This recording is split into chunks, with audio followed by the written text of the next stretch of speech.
ඔයාලට මේ විදිහට හදාගත්තාම ගෙදර තියෙන පාටි එකකට මේ මාළු මිරිස් පිරවුමත් අරගන්න පුළුවන්.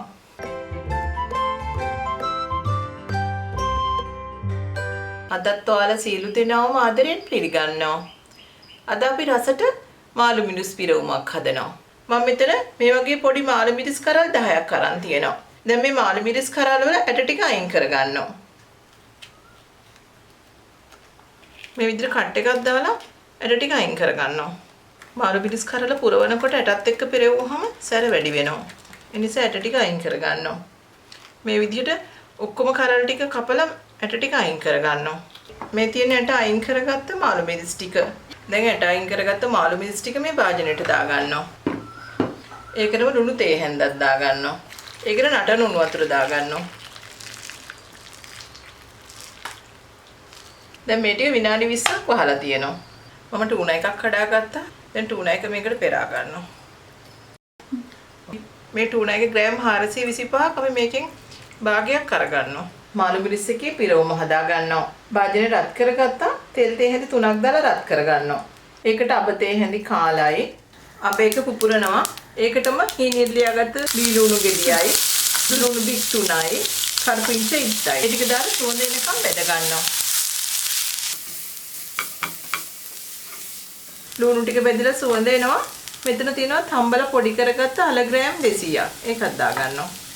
අල ටික ලුණු ටිකත් එක්ක හොඳට කලවම් කරගන්නවා.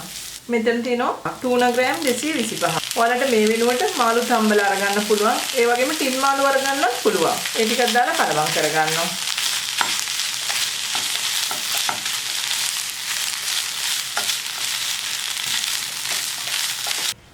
දැන් අලයි මාළුයි ලුණුයි ටිකයි කලවම් කරගත්තා.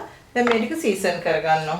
කහ කුඩු තේ හැඳි 8න් 1යි, ගම්මිරිස් කුඩු තේ හැඳි කාලයි, කැලි මිරිස් තේ හැඳි 1යි කාලයි, ලුණු කුඩු තේ හැඳි භාගයයි.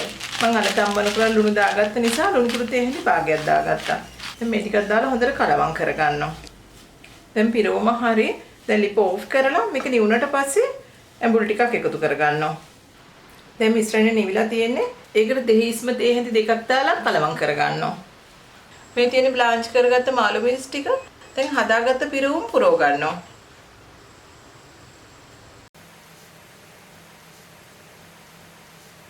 මේ විදිහට හොඳට ඇතුළට යන විදිහට තද කරලා පුරව ගන්න.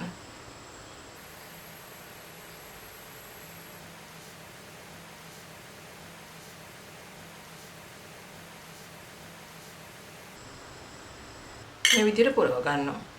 ගන්නකොට නැට්ට පිටින් අරගන්න. එතකොට අපිට තෙල් එකට දාගන්න ලේසි. මේ විදිහට ඔක්කොම මාළු මිරිස් ටිකට මේ පිරවුම් පුරව ගන්නවා. මාළු මිරිස් ටික පුරව ගත්තා.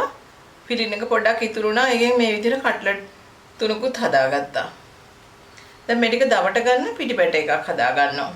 මෙතන පිටිකෝප්ප එකමාරක් තියෙනවා. ඒකට ලුණු කුඩු තේ හැඳි භාගයක් දා ගන්නවා. ගම්මිරිස් කුඩු තේ හැඳි කාලයි. දැන් මේ ටික දාලා ටිකක් කලවම් කර ගන්නවා. දැන් මේක වතුර දාලා ටිකක් උක්කු බැට එකක් හදා ගන්නවා.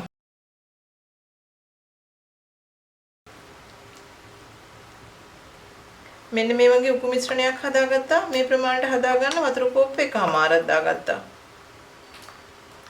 දැන් හදාගත්ත මාළු මිරිස් කරල මේ පිටිපැට එකේ දා ගන්නවා.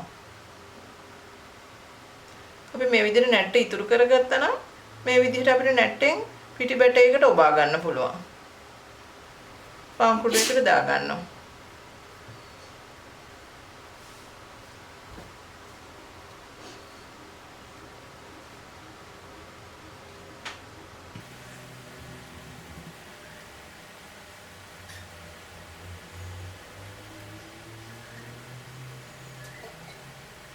පුරව මාළු මිරිස් කරලා පාන් කුඩු වල දැවටුවාම මෙන්න මෙහෙම එන්නේ. ඔයාලට මේක තව ටිකක් මේ පාන් කුඩු පොත ඝනකමට අවශ්‍ය නම් තව සැරයක් පිටිපැට එකේ දාලා පාන් කුඩු එකේ දවට ගන්න පුළුවන්.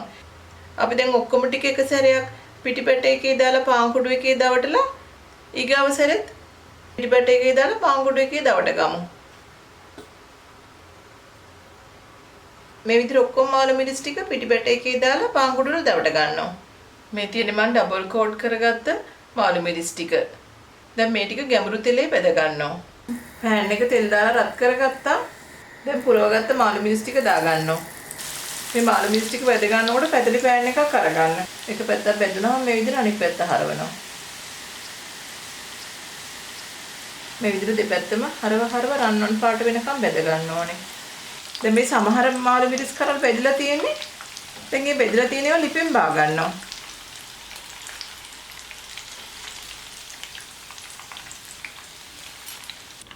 මේ විදිහට ඔක්කොම මාළු මිරිස් කරල් ටික බෙද ගන්නවා. එහෙනම් ඔයාලත් මේ විදිහට මාළු මිරිස් පුරවලා හදලා හැමෝමත් එක්ක රස බලන්න. අපි ආයෙත් අලුත් වීඩියෝ එකකින් හමු වෙමු.